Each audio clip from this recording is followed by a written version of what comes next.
kita mulai dari review materi terlebih dahulu. Ini dia ya poin-poin yang mungkin rekan-rekan udah lihat juga di modul, ada 5.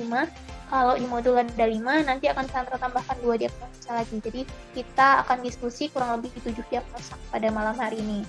Dan untuk review materi pada malam hari ini itu Sandra nggak ngebahas terkait dengan data mayor, data minor, gejala klinis ya rekan-rekan, karena udah bisa dilihat di modul, silahkan dibaca saja terkait dengan data mayor, data minor, gejala klinis, dan definisi dan lain sebagainya. Di sini Sandra mau memberikan kata kunci nih rekan-rekan tiap diagnosa. Jadi nanti akan Sandra share kata kunci atau gimana sih cara membedakan satu diagnosa dengan diagnosa lainnya.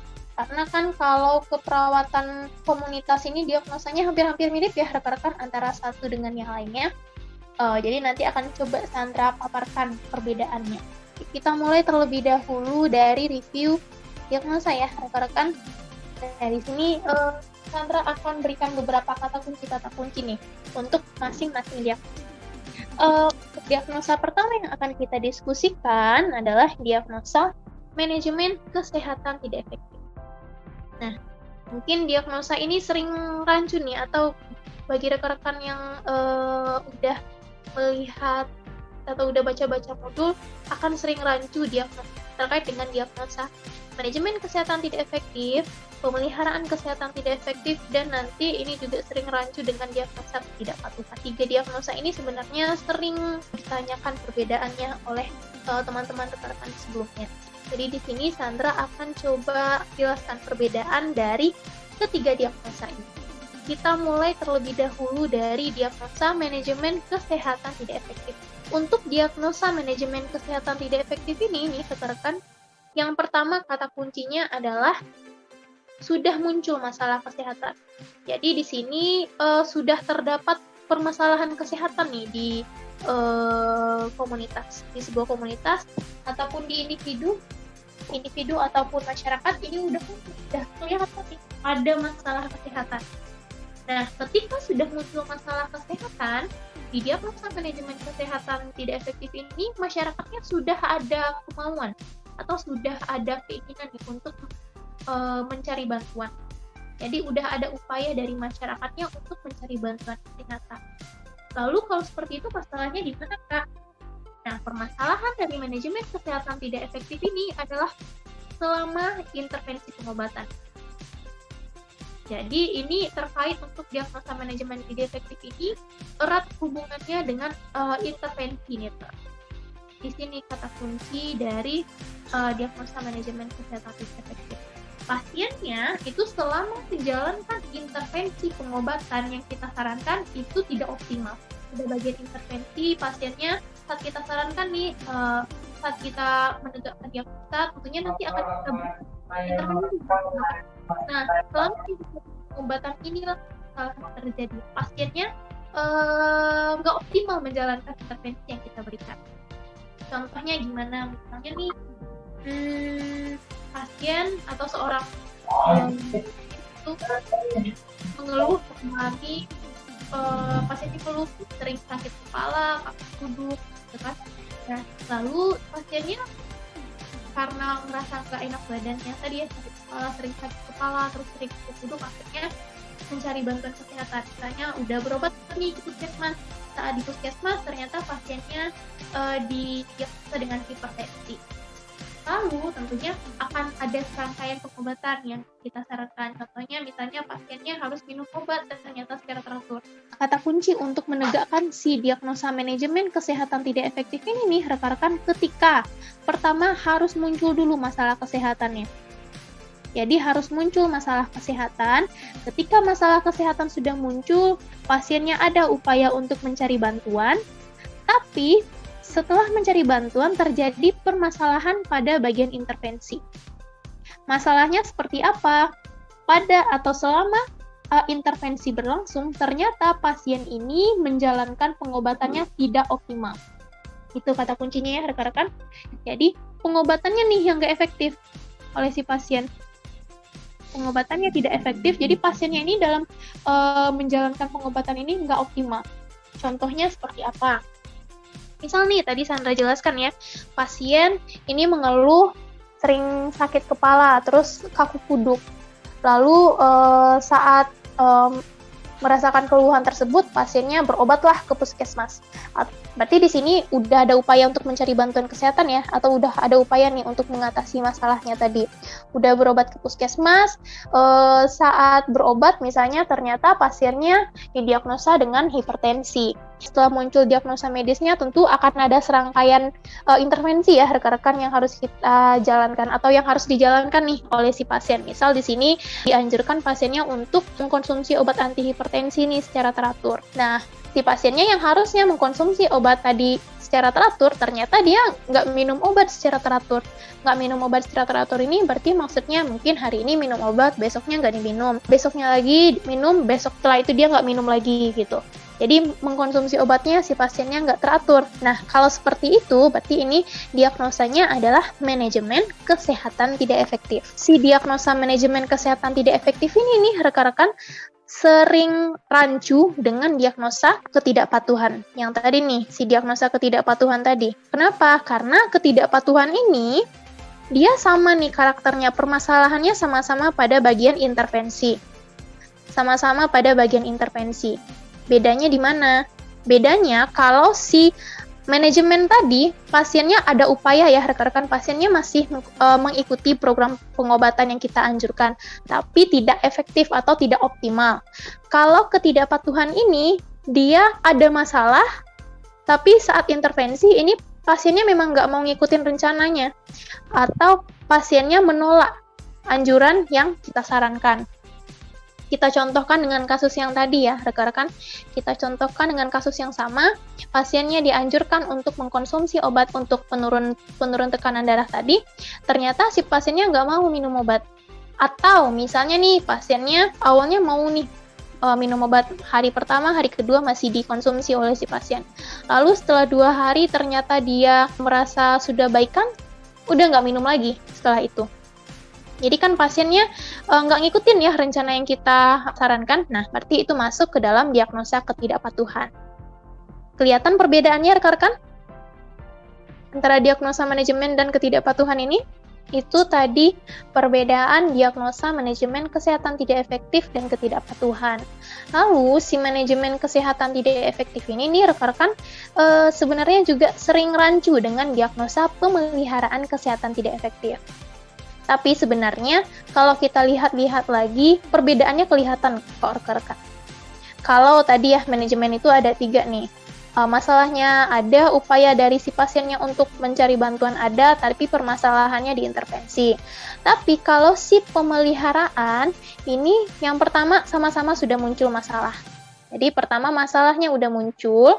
Kalau di manajemen tadi pasiennya ada ya upaya untuk mencari bantuan kesehatan atau upaya untuk mengatasi permasalahan kesehatannya ini ada. Jadi dia tahu sakit terus dia berupaya nih untuk gimana caranya dia mencari bantuan atau gimana caranya dia mengatasi permasalahan kesehatan tadi. Pertama, masalah kesehatannya harus muncul terlebih dahulu. Ada masalah ataupun ada gejala kesehatannya. Kalau di manajemen tadi, upaya dari masyarakatnya terlihat ya, untuk mengatasi permasalahan tadi, bisa kita lihat ada upayanya. Tapi kalau di pemeliharaan kesehatan tidak efektif, permasalahannya adalah pada bagian upaya ini nih rekan-rekan. Jadi ketika ada gejala kesehatan, pasiennya ini upaya untuk mengatasi permasalahan kesehatannya ini kurang. Karena upayanya yang minim ini biasanya identik nih pasiennya. Mungkin di soal akan ada kata-kata pasien belum mendapatkan pengobatan, atau pasien kurang nih keinginan untuk mencari bantuan kesehatan. Atau misalnya pasiennya tahu ada permasalahan kesehatan tapi tidak berupaya untuk merubah perilaku yang mungkin yang kurang baik tadi. Misalnya contohnya kita contohkan dengan kasus yang sama ya, yang tadi nih pasiennya mengeluh sering kaku kuduk, terus sering sakit kepala. Tapi nanti di soal biasa dijelaskan pasien tidak pernah memeriksakan kesehatannya ke fasilitas kesehatan, contohnya. Atau mungkin pasiennya ternyata tahu nih ada masalah kesehatan, misalnya pasiennya tahu dia ada riwayat hipertensi, tapi pasiennya tetap nih mengkonsumsi misalnya makanan-makanan dengan makan makanan bersantan atau mungkin sering makan makanan dengan tingkat kadar garam yang tinggi. Jadi kebiasaan pasien yang kurang baik tadi nggak diubah, nggak ada upaya dari pasiennya untuk merubah kebiasaan yang kurang baik. Gitu contohnya. Itu terkait dengan diagnosa pemeliharaan kesehatan tidak efektif. Tapi kalau manajemen tadi ya rekan identik dengan pengobatan. Pengobatan pasiennya minum obat tidak teratur atau pasiennya tidak kontrol ke fasilitas kesehatan dengan teratur. Nah, kalau ketidakpatuhan itu biasanya ada kata-kata pasien menolak anjuran atau pasien tidak mau mengkonsumsi obat. Kalau gitu kita lanjut nih ke diagnosa perilaku kesehatan cenderung beresiko. Nah, kalau 3 diagnosa sebelumnya itu kita lihat masalah kesehatannya sudah muncul ya rekan-rekan. Tapi kalau di diagnosa perilaku kesehatan cenderung beresiko, ini masalah kesehatannya belum muncul. Jadi masalahnya belum ada, tapi di sini yang muncul adalah perilaku atau gaya hidup dari si pasiennya ini nih. Gaya hidupnya yang tidak sehat. Gaya hidupnya nggak sehat, tapi dia belum ada keluhan sebenarnya. Pasiennya belum ngeluh apa-apa, tapi saat kita melakukan pengkajian ternyata ada nih perilaku atau gaya hidup yang tidak sehat atau tidak sesuai dengan anjuran kesehatan.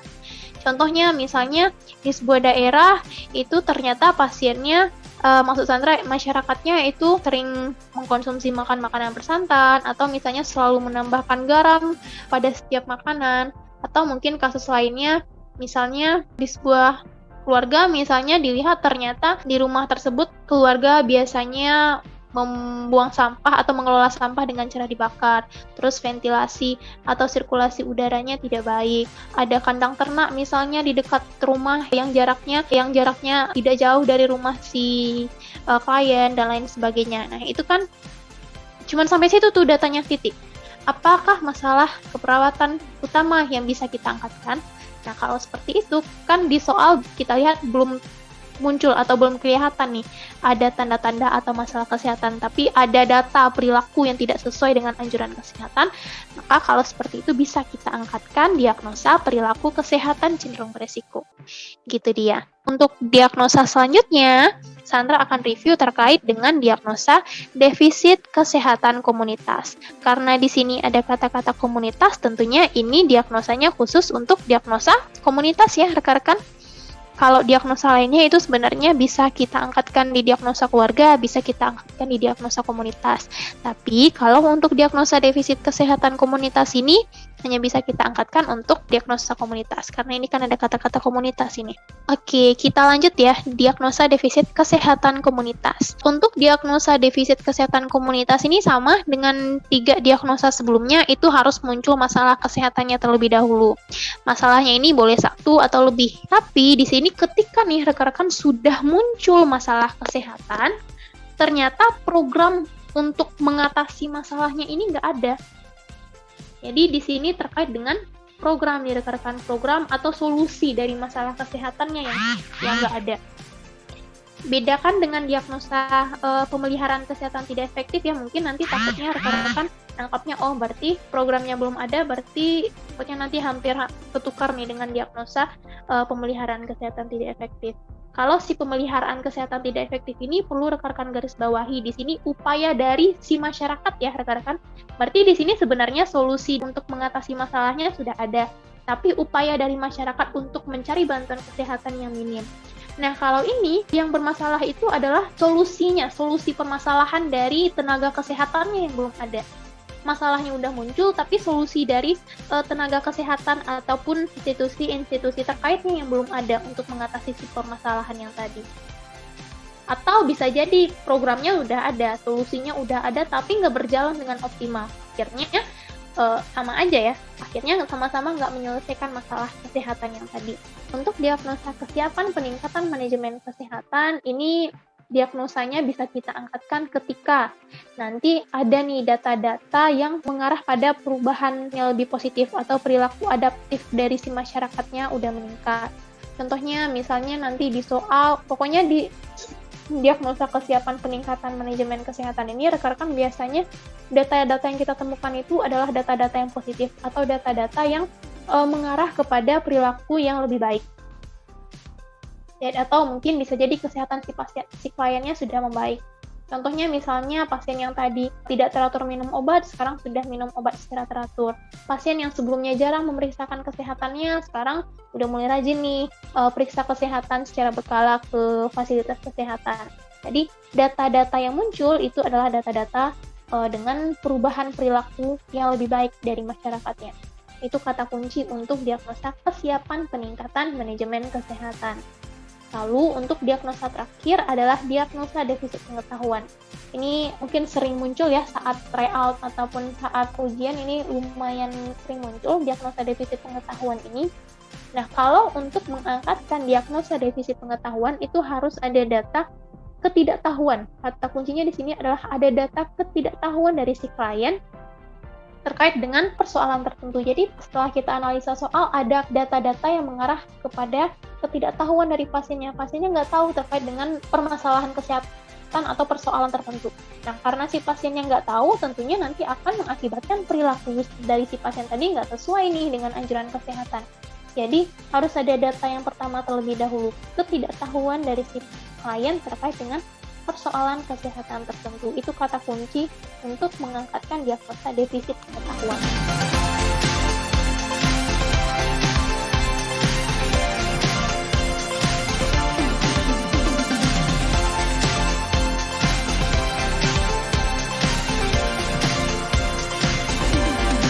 Kita coba diskusikan ya untuk soal pertama ini. Jadi di soal pertama seperti biasa ya rekan-rekan mungkin udah sering dijelaskan juga oleh kakak tutor di pertemuan sebelumnya.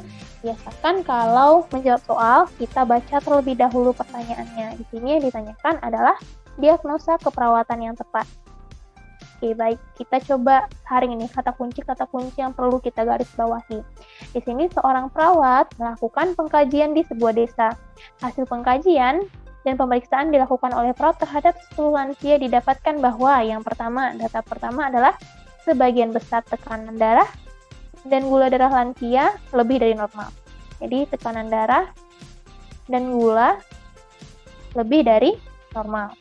Lalu data kedua adalah 2 orang lansia melaporkan merasa kaki dan tangannya terasa kesemutan. Kaki dan tangan kesemutan nih 2 orang lansia. Lalu juga sering pusing, kaku kuduk. Ini data-datanya ya. Lalu dari hasil wawancara, beberapa lansia mengatakan bahwa mereka tidak pernah memeriksakan kesehatannya. Ini data selanjutnya, tidak pernah memeriksakan kesehatannya. Pertanyaan pertama, kira-kira di soal ini masalah kesehatannya sudah muncul atau belum rekan-rekan? Oke, tepat sekali. Di sini masalahnya udah muncul ya. Ada beberapa masalah nih. Yang pertama, tekanan darah, gula darah, pasiennya lebih dari normal, terus kaki dan tangannya sering kesemutan, terus sering pusing dan kaku kuduk. Berarti di sini sudah muncul masalah kesehatannya. Masalah kesehatannya sudah muncul, kira-kira upaya dari masyarakatnya sudah ada rekan-rekan untuk mengatasi masalah? Oke, jadi di sini pasiennya nggak punya biaya, nggak pernah memeriksakan kesehatan karena nggak ada biaya dan nggak ada keluarga nih yang membantu membawa berobat. Berarti di sini upaya dari si masyarakat ketika sudah muncul masalah itu masih kurang gitu ya rekan-rekan. Ketika masalahnya muncul tapi upayanya itu minim, ini masuk ke diagnosa yang mana dari yang udah kita diskusikan tadi? Oke, tepat sekali. Jadi untuk soal pertama ini jawabannya adalah pada opsi A, pemeliharaan kesehatan tidak efektif. Tadi ada yang jawab opsi B. Kenapa kira-kira opsi B itu tidak tepat? Karena tadi ya, seperti yang kita diskusikan tadi, untuk mengangkatkan diagnosa manajemen kesehatan tidak efektif, kata kuncinya yang pertama adalah masalah kesehatannya harus muncul, upaya dari masyarakatnya ada, tapi permasalahannya adalah pada bagian intervensi. Selama program pengobatan, pasien menjalankan program pengobatannya tidak optimal. Baru nih bisa kita angkatkan diagnosa manajemen kesehatan tidak efektif. Tapi untuk soal nomor 1 ini datanya tidak sesuai dengan ketiga data ini, maka tidak bisa kita angkatkan diagnosa manajemen kesehatan tidak efektif. Gitu dia rekan-rekan. Ini ya pembahasan untuk soal pertama.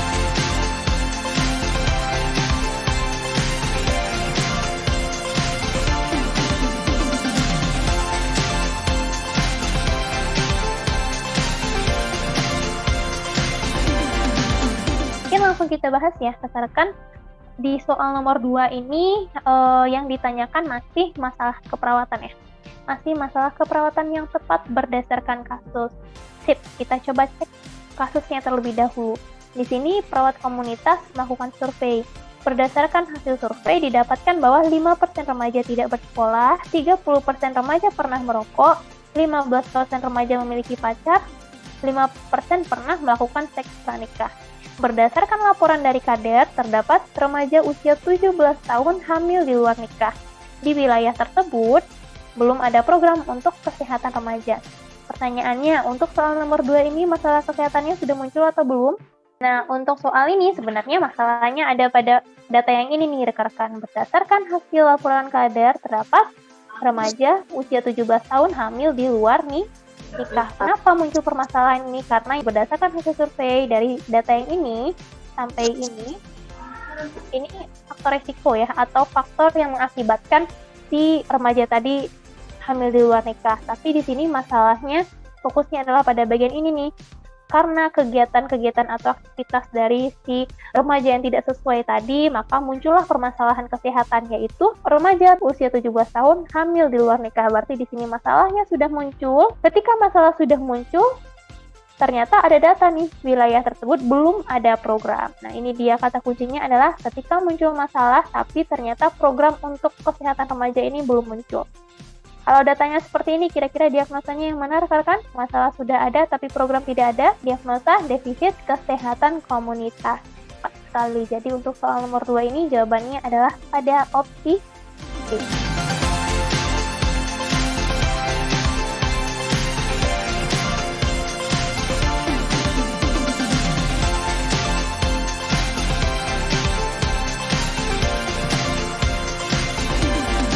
Soal nomor 3 ini pertanyaannya masih terkait dengan masalah keperawatan. Di soal ini dijelaskan nih, perawat melakukan pengkajian pada sebuah sekolah dasar.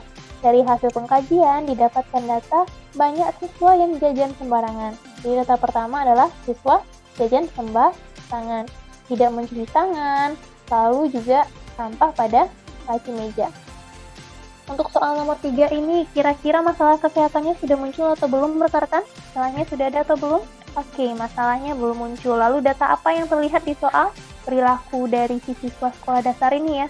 Perilakunya tidak sesuai dengan anjuran kesehatan atau nggak sehat nih yang dilakukan oleh siswa sekolah dasar, yang akan berisiko nih kalau perilaku-perilaku tadi tetap dilanjutkan akan berisiko memunculkan permasalahan kesehatan.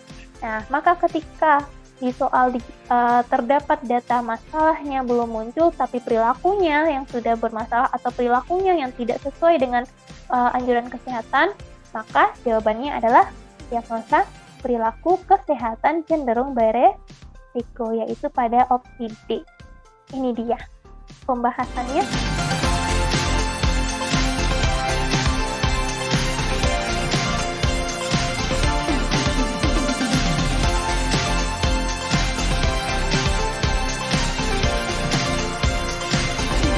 Kita baca kasusnya terlebih dahulu. Di sini dari hasil survei didapatkan ternyata 35% lansia itu menderita DM.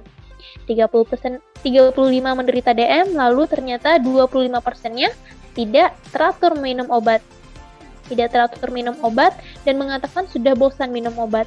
Dan 75% lansia menghabiskan waktu senggangnya dengan menonton dan mengasuh. Ini sebenarnya data fokusnya hanya sampai sini nih rekan-rekan. Data berikutnya itu lebih kepada data tambahan ya. Data tambahan. Jadi di sini 35% menderita DM, 25%-nya tidak teratur minum obat dan mengatakan sudah bosan. Jadi untuk soal nomor 4 masalahnya udah muncul rekan-rekan? Udah ya? Udah muncul, yaitu 35% menderita diabetes mellitus. Nah, karena 35% menderita diabetes mellitus, berarti di sini karena diagnosa medisnya udah tegak nih rekan-rekan, 35 menderita diabetes mellitus, tentunya untuk menegakkan diagnosa medis, masyarakat tadi harus ke fasilitas kesehatan ya. Jadi di sini karena diagnosa medisnya udah kelihatan, maka bisa kita simpulkan upaya dari si masyarakatnya udah ada upayanya. Lalu ketika upayanya sudah ada, tapi ternyata ada data pasiennya 25% dari pasien yang menderita DM tadi ternyata 25%-nya nggak mau minum obat teratur. Maka di sini yang bermasalah adalah pada bagian intervensi. 25% pasien itu menjalankan pengobatan tidak optimal. Kalau seperti itu, maka untuk soal nomor 4 ini, berdasarkan 3 data ini, maka bisa kita simpulkan untuk soal keempat kita bisa mengangkatkan diagnosa manajemen kesehatan tidak efektif. Karena fokusnya di sini adalah pada bagian intervensi dari pasiennya tidak optimal. Gitu dia, ini dia pembahasannya. Kira-kira rekan-rekan silahkan yang mau membaca boleh.